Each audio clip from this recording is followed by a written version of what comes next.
Texting in early dating can be really tricky. How do you navigate texting before, after, and between dates? Who should text first after a date? Can texting too much sabotage the potential for another date? I'm going to share the do's and don'ts of texting in the early stages of dating so you can build trust and connection early on. Before meeting, don't text a lot. Get on a call to see if there's a connection as soon as possible. And I believe if you're doing online dating, exchange 2 or 3 messages and then set up a phone call and you could give out your Google Voice number if you have one. You should have one if you're in the United States because it's a good way to protect yourself and your privacy. And also, you can talk on most apps nowadays. You don't even need to exchange numbers. You can just hit the little video or audio button and talk. So see if there's a connection. This is not online dating. You're not dating till you meet. So set up a date as soon as possible if you have a connection over the phone. Otherwise, you're going to create a false sense of intimacy by exchanging text after text. It also gets really annoying. Good morning, beautiful. Like, we have no relationship. Why are we texting? Plus, you want to have some good stories to share on the first date. And if you keep texting all of your life stories, you're not going to have a whole lot to talk about. And if you'd like them to send a quick confirmation text the morning of the date, it's time to ask them that before the date, when you set up the date. So this is all the texting before the date. So many people have anxiety. Oh, are they going to actually show up?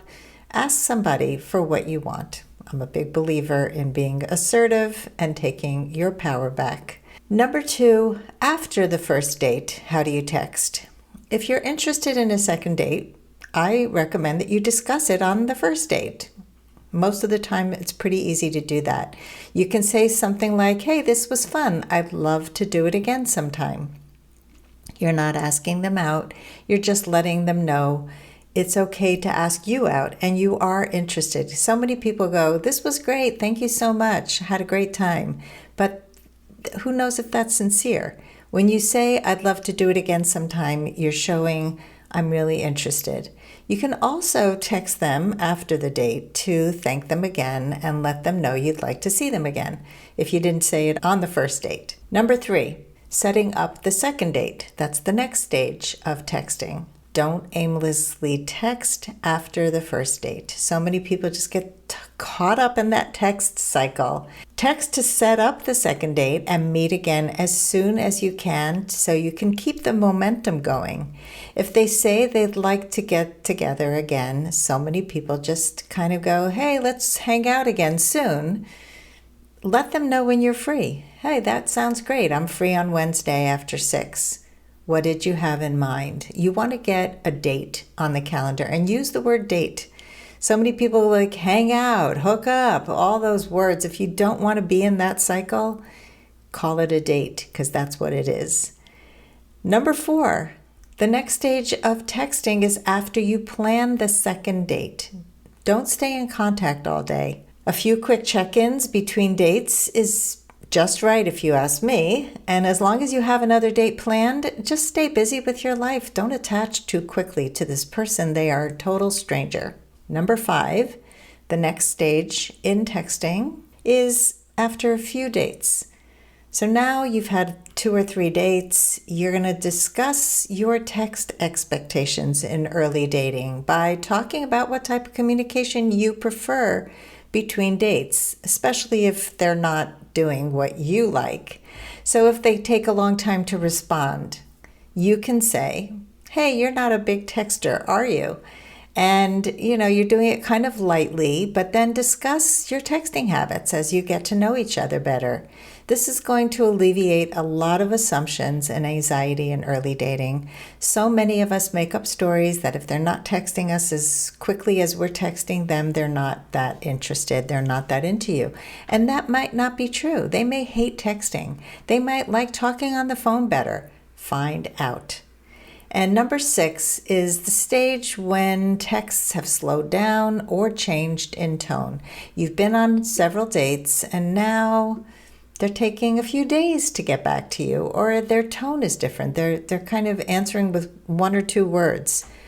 Talk about it in person or over the phone, not by text. You can say something like, "Hey, I've noticed a shift in energy from you lately. Are you okay?"